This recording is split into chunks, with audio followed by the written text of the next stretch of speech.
I recently had a homeowner tell me they were thinking about spending thousands of dollars on improvements before putting their home on the market. The problem? Almost none of the things on their list were things that would actually increase what a buyer was willing to pay for their home. And that's more common than you might think. Every year, homeowners spend money on upgrades buyers don't value and often completely overlook the factors that have the biggest impact on their final sales price. If you're getting ready for a major move for retirement, the last thing you want to do is waste time, energy, and money on the wrong things. So in this video, I'm going to walk you through the 7 things that will actually affect what your Tri-Cities home will sell for, and make sure and stick around till the end because the final one is something that surprises the vast majority of sellers. So let's jump right in and start with the one that affects almost everything else: pricing. Many sellers think they should start high and just see what happens. But the problem with that is that buyers are watching too. When a home sits on the market longer than similar homes, buyers start asking questions. What's wrong with it? Why hasn't it sold? Even if nothing is wrong, buyers start creating their own story. And then the price reductions start, and buyers start assuming that the seller is getting desperate. Instead of receiving strong offers, sellers frequently receive low offers and increased requests for concessions, such as requesting that the seller pay part of the buyer's closing costs or all of it, or that the seller kick in money toward replacing the carpets or repainting. And this is more money directly out of you as the seller's pocket at closing. The ironic part, many homes that price too high and test the market end up selling for less than if they would have just priced correctly from day one.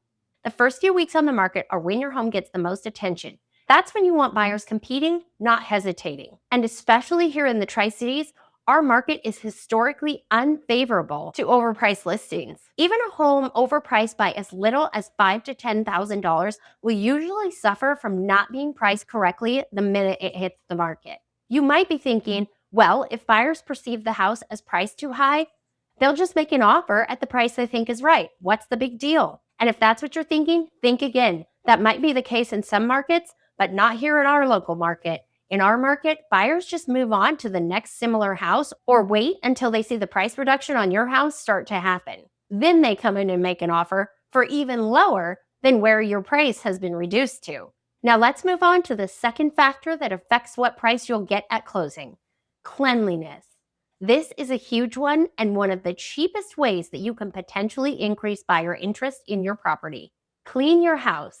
And I don't mean just a light wipe down, I mean really deep clean. Buyers notice everything: dust on the ceiling fans and baseboards, water spots on the kitchen faucets and the glass shower doors, grime in your bathrooms, dirt and debris on your vents and your air returns, and pet odors the minute they step inside your house, or sometimes the minute they crack the door before they even step inside. When buyers see dirt and debris or unclean spaces, they often assume there's something bigger being neglected too.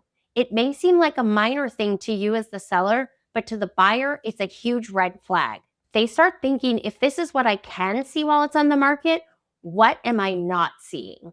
A deep clean helps buyers focus on your home itself and not get distracted.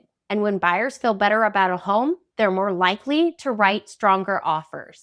Before we get to the next point, understand this: none of these things work independently. They all work together. And the next factor has buyers immediately questioning how well a home has been maintained and what they're getting into. We've all seen them: the unfinished backsplash, the missing baseboards, the bathroom project that's almost done. The problem isn't the project itself, it's what buyers assume when they see it. If they see an unfinished project, they start wondering what else has been neglected. And then they begin estimating costs. And buyers almost always overestimate the price of repairs in their head. A project that might cost a few $100s just got inflated in the buyer's head to a few thousand. Plus, buyers will not only overestimate the cost of the project, but just like with the cleaning, they start wondering if they can easily see this in plain sight.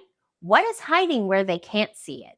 Before listing your home, finish the projects you've already started. Patch the hole in the wall from where the doorknob hit the drywall and made a little hole. Replace the trim the dog chewed up or the kids rammed their toys into years ago. Repair the leaking faucet in the bathroom or the kitchen. You get where I'm going with this. If it's obvious, fix it. If you can see it, a buyer will definitely notice it. And the minute they do, it will start to cost you.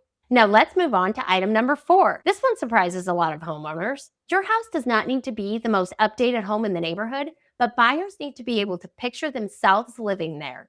When rooms are packed with furniture, personal collections, bold paint colors, and overly taste-specific design choices, buyers struggle to visualize themselves in the home. They lose track of the purpose of their visit, which is visualizing the home as becoming their own, and instead get stuck focusing on the choices you made with your decor. The more neutral and uncluttered a space is, the easier it is for buyers to visualize the house as their own. And when buyers can picture themselves living there, they're more likely to write an offer. Even if you need to invest in renting a temporary storage unit to put some of your belongings in, that investment will easily be made up for with the increased buyer interest and the potential for quicker offers and less time on the market. By the way, if you haven't seen my other videos, I'm Hillary Templin, relocation real estate broker here in the Tri-Cities, Washington, and I help homeowners just like you make smarter real estate decisions by understanding what it is buyers are really looking for and helping you understand how to prepare your home the best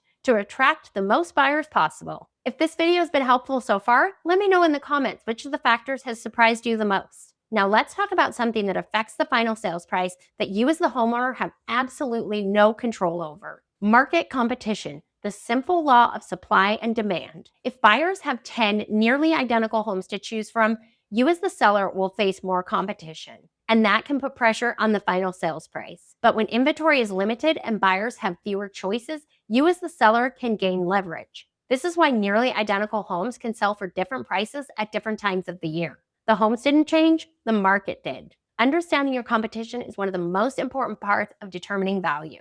Just because your neighbor or your friend's house sold for $725,000 and it's almost identical to yours does not mean your home will sell for that same price.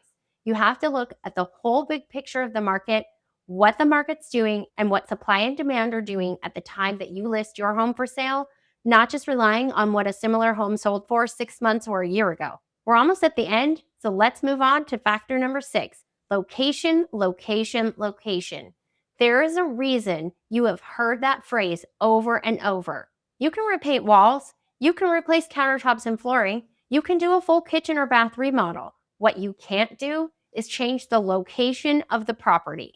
Location influences convenience, accessibility, views, neighborhood appeal, and overall buyer demand. It's one of the few factors that stays constant no matter what improvements are done to the property. And because buyers place different values on different locations, this can have a major impact on what a buyer is willing to pay for your home. Two houses with the same floor plan, built by the same builder in the same year, with the same finishes, but in different subdivisions or just on different streets within the same subdivision, can sell for vastly different prices based on the lot size, whether it's on a cul-de-sac or a through street, and whether or not it has a view. And that's something that no matter how much you upgrade the inside of the house, can't be changed.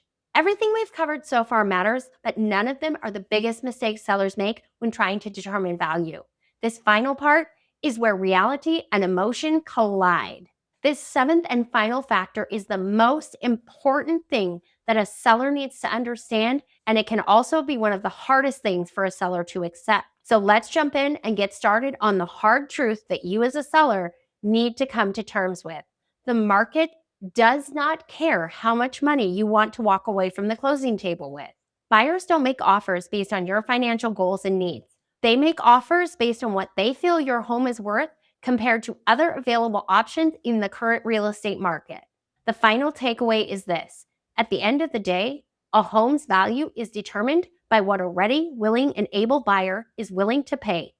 Period. Now, I know that's not what sellers want to hear, but understanding this reality is what helps sellers make good decisions and avoid costly mistakes. The sellers who do best are usually the ones who price their home based on current market conditions, current competition, and the actual condition of the property, not according to a number they want or need to receive.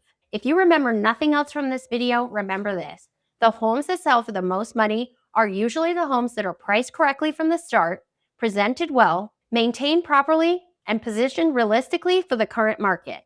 Now that you know what actually affects your home's value, the next question is, what should you actually do before listing your home? So watch my next video, Biggest Mistakes Homeowners Make Before Listing Their Home. because avoiding just one of these mistakes could save you time, stress, and potentially thousands of dollars during the selling process. So go check that one out. I'll see you there.